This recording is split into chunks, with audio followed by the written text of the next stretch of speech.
পরোটা আমি নিজের চ্যালেঞ্জে বানাই, তরকারি আমি নিজের চ্যালেঞ্জে। সো হে গাইস, প্রথমে আমরা এই ভিডিওটি দেখি, তারপরে ফানি কমেন্টগুলো পড়বো। Let's go. কাজুদা, দেখো তোমার বন্ধুর ছবি নিয়ে এসেছি, যার থেকে তুমি আজকে শিখে এই যে নতুন একটা পরোটার দোকান দিয়েছো তার ছবি। এই ছবিটা তোমাকে দিচ্ছি, কি করবে এই ছবিটা বলো এবার। একটা কথা আমি বলি, এই ছবি হাতে নিয়ে এর থেকে আমি কি শিখেছি জানো? বলো। ভালোবাসাটা।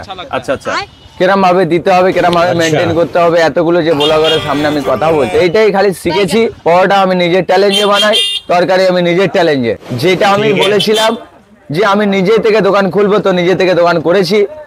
এমনকি তোমরা পরকালেও দেখবে আমি আগে বাড়তে থাকবো। তো চলিয়ে শুরু করতে হ্যাঁ। ট্যালেন্ট চ্যালেঞ্জ পরবর্তীকাল পরকাল কি রকম ভাবে দিতে হবে, মানে ভালোবাসা। কাজুদা ভালোবাসা না, তাহলে পরকালে গিয়েও খাওয়াবে আমাদের পরোটা।